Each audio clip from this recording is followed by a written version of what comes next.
Welcome back to English Classes Online. My name is Benjamin. Today's video is on English Lexis and Structure, solving Waec English past questions. This is the first video in the WASSCE Learn at Home series. In this edition, we are focusing on past questions from the West African Senior School Certificate Examination of June 2012, English Language Objective Questions. And we will be solving questions in section 1. If you are new to this channel, kindly subscribe to the channel by clicking on the subscribe button below.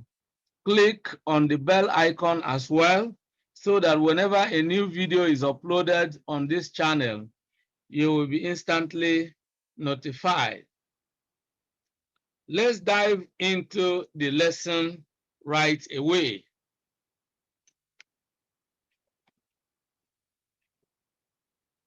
You can see that our focus will be on the WASSCE June 2012 English Language 2 Objective Test Questions Section 1. To really follow this class, please use your past question compilation guide. This will enable you to follow me as I discuss the principles and answers to each question, so that you, even from the comfort of your home, you will be able to learn and prepare adequately for your external English exam. I hope you are all ready for the class. I believe you are fully prepared. Make sure you are with your past question compilation guide. Let us be on the same page. The year, as you can see, is 2012, June 2012. WASSCE English Language 2 Objective Test Questions, Section 1. At the end of this class, you should be able to solve questions, all the questions in Section 1. And that is really our goal. Now, let's use our annotation so that we will be able to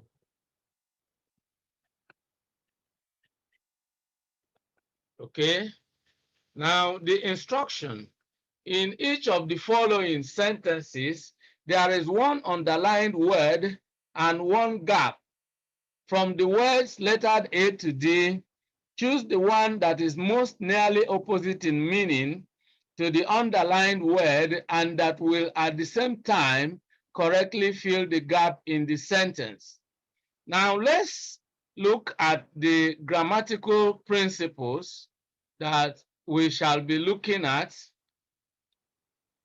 Now, there are certain grammatical principles that I want us to look at. Number one is what I call contextual antonyms. Number two is collocation. Now, these are the two major grammatical principles. Of course, there will be others. Let me add register. All right, let me add register, probably / vocabulary. All right, these terms are all grammatical terms. These are principles that will guide us in answering questions. All right. Contextual antonyms. What is contextual antonym? You know, you will see here that we are asked to, choose the one that is most nearly opposite in meaning to the underlined word. Of course, that is an antonym. a word opposite in meaning. But then you look at the additional instruction here, and that will at the same time correctly fill the gap in the sentence. That is what makes this a contextual antonym. Now, you can look at something like the word man. Now, let's look at the word man. All right? Man. All right? Now, the word man can mean one thing in one sentence and another thing in another sentence. Now, let me explain. Let's look at sentence 1.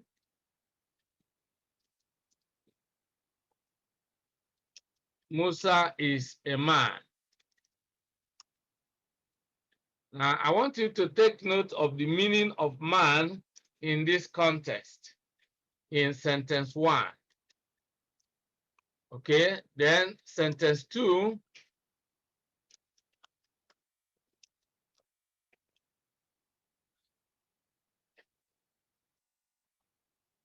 Now, sentence 2 says Musa was asked to man the engine room. So you can look at sentence 1 here, and you see that the meaning of man is a male adult human being. All right, is an adult male human being, if you like, you know. Now, that is a man, you know, someone who is a male human being that has grown from being a boy to being a man. He has gone into adulthood.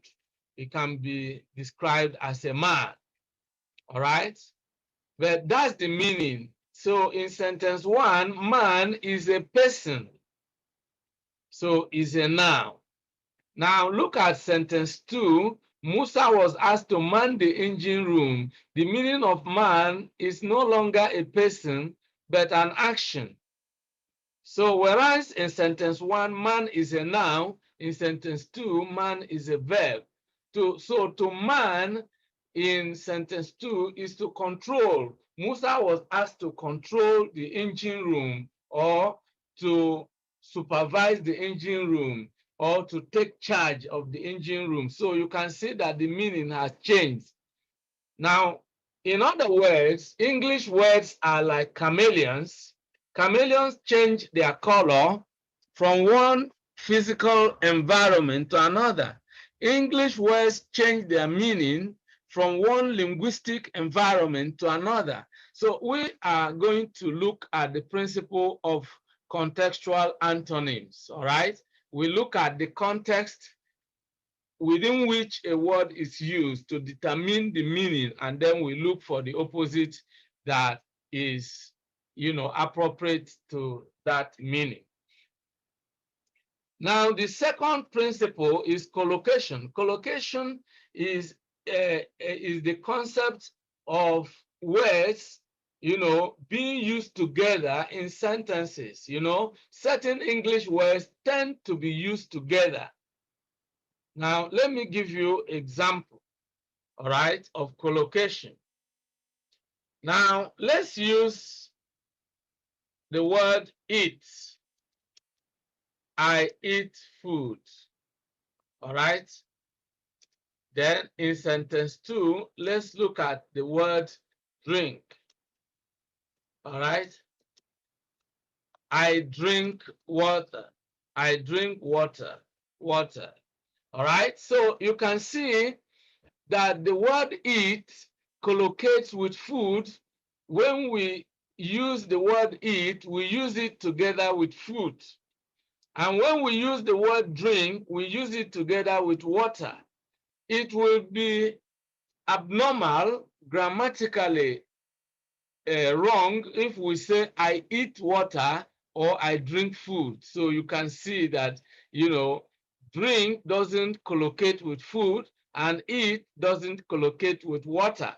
Now, this is the basic meaning of collocation. The fact that certain words tend to be used together frequently in English speech and writing. That is collocation. And when you violate the principle of collocation, of course, you make your expression ungrammatical. These are the principles that the examiner wants you to showcase. You know, the examiner wants to test your knowledge of grammatical antonyms, your knowledge of collocation. Of course, register has to do with, it is also not far from collocation, but it has to do specifically with, you know, the certain words, phrases, expressions, or terminologies that are used in a particular a particular field, in a particular discipline, for example. All right, and vocabulary is not far from that. Register tends to relate more to, you know, a writer's style, or, you know, the kind of words and expressions people that belong to a particular profession frequently use. There are certain words, for instance, that lawyers use, certain words medical doctors use, certain words engineers use, and so on and so forth. Now, that's also not far from vocabulary. When you talk about vocabulary, you can talk about the words associated with a particular field of activity. The words you use in talking, in discussing sports, will be different from the words you use in discussing commerce or trades or computer, for example. All right. So now, having said this, let's now move into solving the questions, because we have equipped ourselves with the grammatical principles that we are going to use. So question number 1, although the atmosphere was hostile, the meeting ended on dash terms. Now, first, we want to look at the meaning of hostile. And you see that the word hostile actually means aggressive or unfriendly. If someone is hostile to you, they are either aggressive to you, or they behave in an unfriendly manner. All right. So that's the meaning of hostile. But don't forget that we are looking at the contextual antonym. Again, you need to reread the instruction to make sure that you do not get confused, because there is a difference between antonym and synonym. Synonym means words, you know, nearest in meaning, whereas antonym means words opposite in meaning. And in this case, we are looking for words opposite in meaning. Now, to get the answer correctly, we first look at the meaning of the underlined word. And we have said it is either aggressive or unfriendly. All right, so now, in other words, we are looking for the opposite. The meeting ended on dash terms.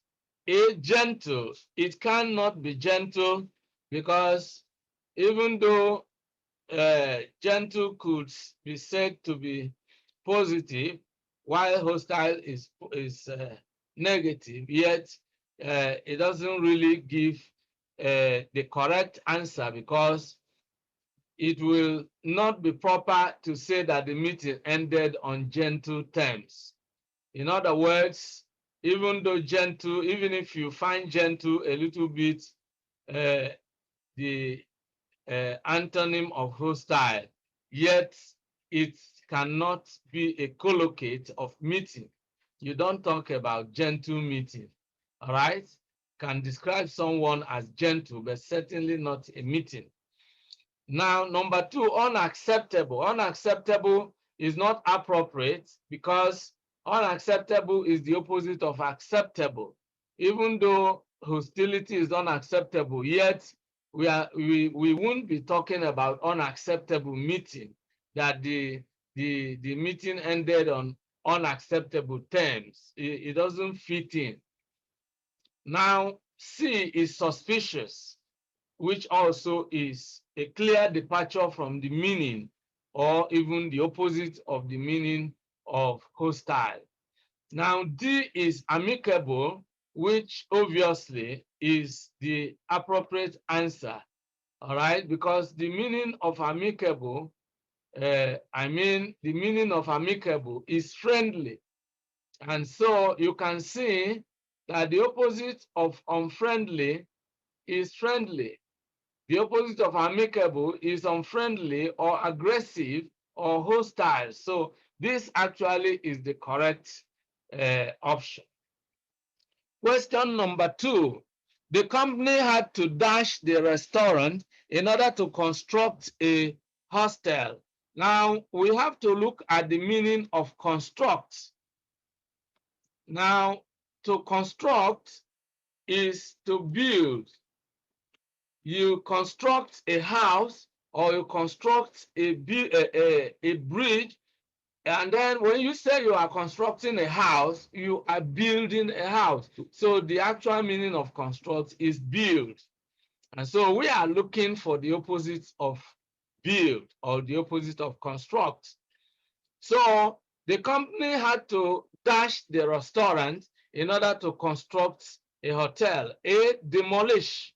Demolish is actually correct. All right, demolish is actually correct. Okay, demolish is correct. All right, yes, because to demolish is to destroy. All right, when you demolish something, you destroy it. To demolish is to destroy. You destroy or you pull down. All right, demolish, destroy, or pull down, if you like. All right, so that's the meaning. All right, so and here we can say the company had to destroy the restaurant, or the company had to pull down the restaurant in order to construct or build a hotel. So the actual meaning is demolish. Now, on the media, you always hear people report, government action of demolishing an illegal structure. All right. Now, this brings us to, now let's move this away. This brings us to question number 3. 5 years ago, the economy of our country was buoyant, but nowadays it has become dash. Now, let's first look at the meaning of buoyant. Now, when an economy is buoyant, it means we are saying that the economy is doing well or that the economy is booming. All right? Booming or doing well. All right? An economy that is buoyant is either booming or doing well. All right? So that's the meaning of it. Then we are looking for the opposite. But nowadays it has become dash. A, profitable. Well, profitable is positive and buoyant is positive, but we are looking for the antonym. So certainly profitable cannot be the antonym of buoyant. The antonym of buoyant should be negative since buoyant is positive. Then B, distressed. This actually is obviously the answer, because when we can talk about a distressed economy. When an economy is distressed, it is declining, it's not doing well. All right. So the the meaning of distressed is declining. All right. This can be a declining economy. Declining. All right. Distressed.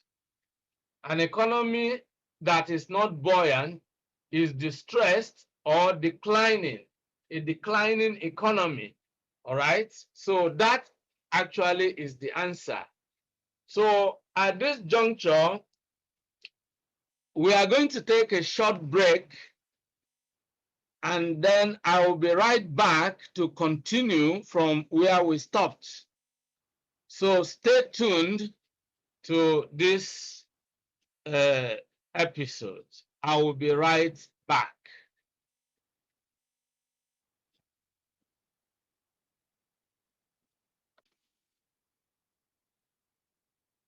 You are welcome back to English classes online, and specifically to the WASSCE English Learn at Home series. We have been looking at the questions in section 1 of June 2012, all right, English Language 2 Objective Test Questions, section 1. Before we went on break, we solved questions 1 to 3. Now that we are back, we are going to continue from question 4. So let's get started. Let's continue from question 4. Now, we enjoy real stories that are not those that are dash. Okay, we enjoy real stories, not those that are dash. All right, so now we have to look at real here. All right, when we look at the word real, what do we mean by that? Now, when we look at the meaning of real, we are talking about when something is real, it is factual. It is based on fact. So let's get the meaning, quite, right. So we enjoy factual stories, stories that are real. Now, another meaning is true life. We enjoy true life stories. So here we can say, or true life. Can talk about true life stories. All right. Real stories, factual stories, not those that are dash. So here we are now looking for the antonym. Don't forget, we are looking for the words nearest in meaning. Option A is imaginary, and that is actually correct. When something is imaginary, of course, it is based on imagination, which means it is unreal or fictional, if you like. So real stories are stories that are based on facts or true life stories or factual stories. Now, imaginary are unreal, and they are based on fiction. Imaginary is a product of the imagination, not a real, not something that actually happened. Now, B, option B is practical. No, even though practical could be said to be an antonym of real, yet it doesn't collocate with stories. We don't talk about practical stories. All right. The same thing applies to vague. Vague means unclear. We don't talk about unclear stories. You can say that you can talk about meaning and you say it is vague or ambiguous, but certainly not stories. Undefined is also not something that we can use with stories. So the actual option is imaginary. Question number 5. All right. Now let's look at question number 5. Anne's efficiency. So we are dealing with the word efficiency. Anne's efficiency earned her a promotion, while Jane's dash cost her dismissal. All right. Now let's look at the meaning of efficiency. What does efficiency mean? Efficiency actually has to do with there are two things. We can talk of effectiveness or competence. All right? Yes. If somebody is efficient, he or she is effective or competent. All right? So that these are the the words that are closely, that are close to the meaning of efficiency. Now let's look at the antonym. Anne's efficiency earned her a promotion, while Jane's dash cost her dismissal. Lateness. Lateness is not correct because somebody may be habitually late, but within the time he or she comes, he or she might do their work effectively. All right. Now, capability has to do with, is something else. All right. Capability has to do with the ability. Someone may have the capability to do something, but it's not really utilizing that potential. All right. Well, capability is a bit close to that meaning, but even if we can say it's close to the meaning, yet we are looking for the antonym, the opposite, not the exact meaning. So it is really out of it. Now, option C is incompetence. Incompetence actually is the right option because incompetence is the opposite of competence. So incompetence is ineffectiveness, or the opposite of competence, not not competence. All right. So that is, being incompetent is what incompetence means, and that is the opposite of efficiency. Now, laziness is also out of it because we are talking about, performance on the job this time. That is what this word applies to. Now, question number 6.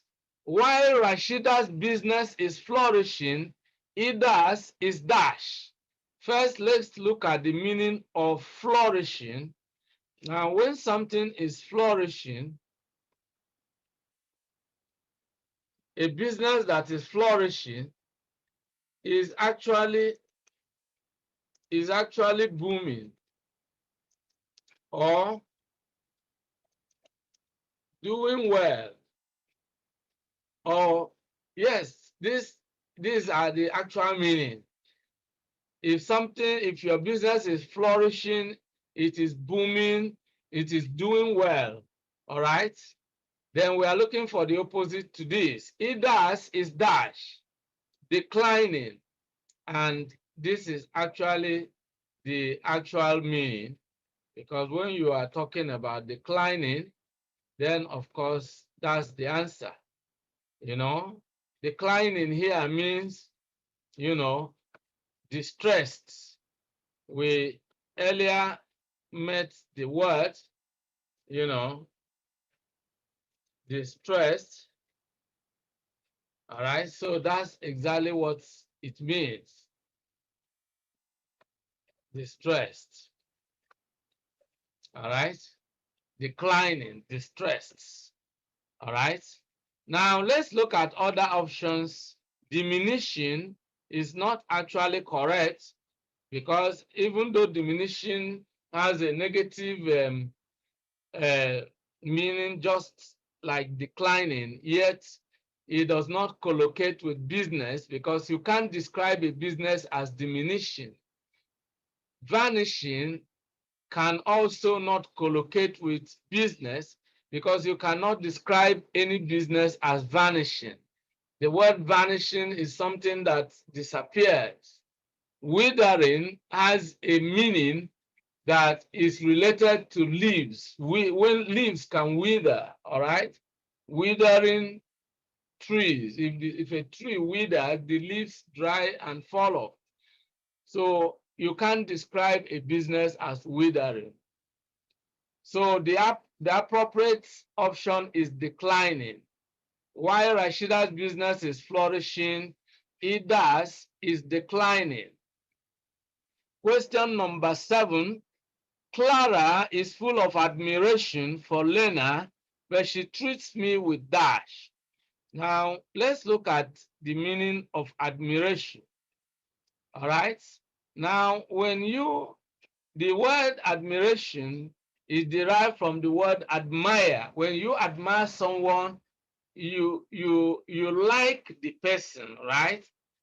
You like the person and you respect the person. So here we can talk about respect as the meaning, you know, is full of respect for Lena. Respect, you know, you talk of having respect for someone, all right, having respect for someone. So that's the appropriate word, the meaning here. But she treats me with dash. So we are going to look for the opposite of admiration, which incidentally is the opposite of respect. So let's look at the options. Option A is despair, and that is not correct. Despair means hopelessness and is really not the opposite of admiration. Callousness is wickedness, but it cannot be appropriate to say that it is the opposite of admiration. All right? You may not have respect for someone, yet you won't treat the person callously. Callousness has to do with inhumanity, inhuman treatment. Now, carelessness has a different meaning. You may be careless with the things you do, which in most cases may not even be applicable to your treatment to someone else. It could lead you, your carelessness could lead you into sustaining some personal loss. So certainly, you can also not use carelessness with a person. You cannot say you are full of carelessness for Lena. It doesn't really collocate. It doesn't fit in. All right. We can't use it as in this register, in this context. All right. Now, D is disdain, and that actually is the appropriate answer. Disdain is the answer. Sorry, let me get something else.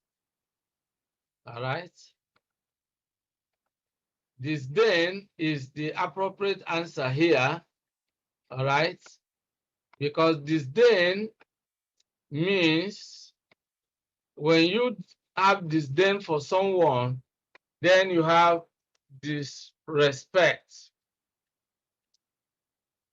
Disrespect or disregard or disgust, if you like. In the extreme meaning of it, it can be disgust. You know, you have disdain for someone. You have total disregard for the person. All right, so that is the opposite of admiration. All right, now let's go to question number 8.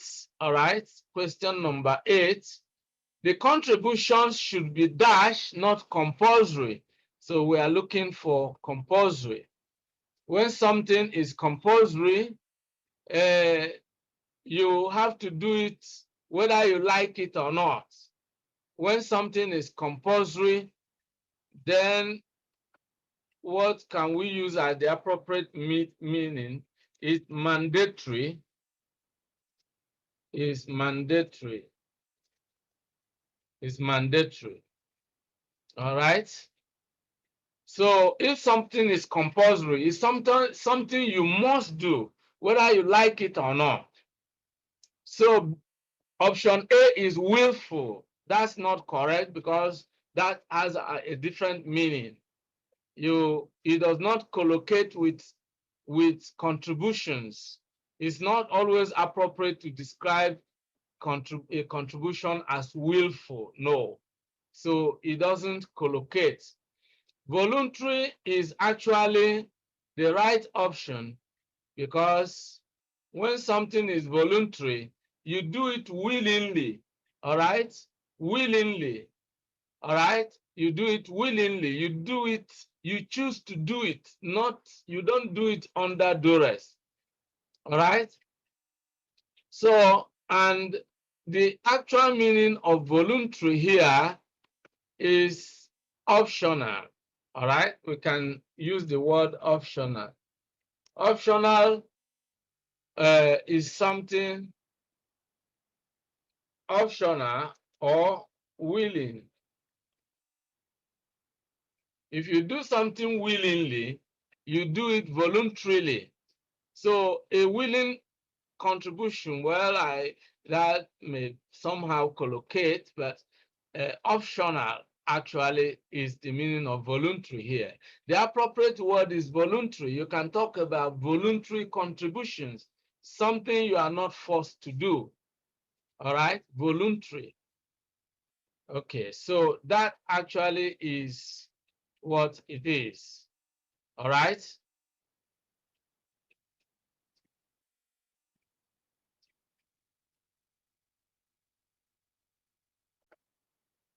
Now, let's look at question number 9. In those societies, the dash, well, let's move this up a bit so we'll be able to see clearly. In those societies, the dash and the cultured lived together. Now, let's look at the meaning of cultured. All right. Let's first look at the meaning of cultured. Now, if someone is cultured, or people are described as cultured, it means they are civilized. The word for cultured is civilized. All right? And so we are going to look for the meaning, the opposite in meaning to cultured or civilized. All right. A, ignorant. That is not appropriate because the fact that someone may be ignorant of something does not really make the person uncivilized. Even civilized people can sometimes be ignorant of one particular fact or the other.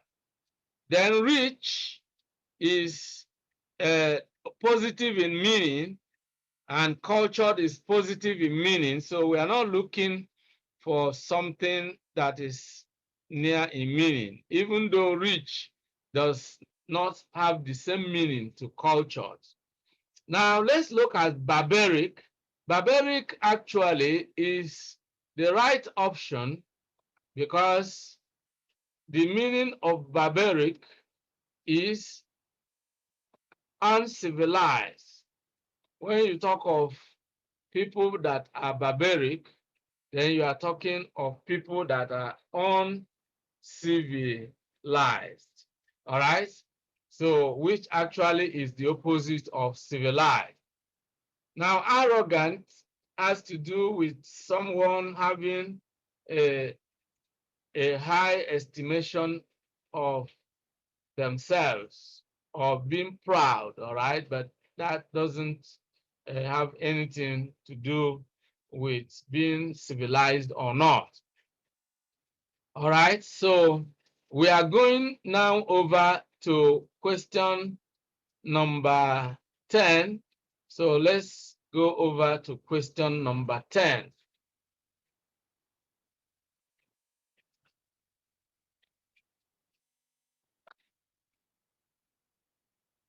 So question number 10, let's look at question number 10.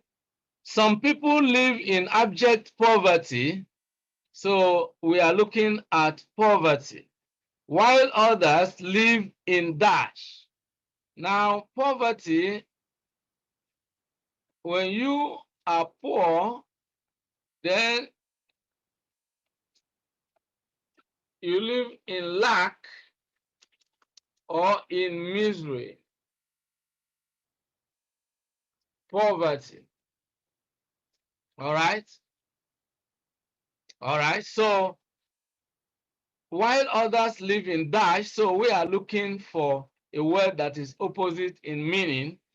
And so option A is affluence, and that is the right option. You know, affluence is the right option because affluence means uh,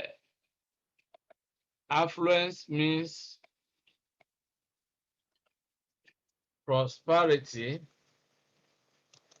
or richness, if you like. All right. Or abundance, if you like, or opulence. All right. So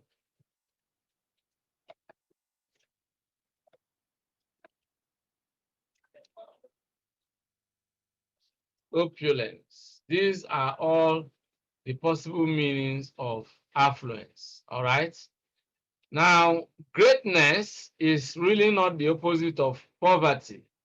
Someone may be great in character, but poor financially. So poverty is lack, and is doesn't necessarily have to do with greatness or not.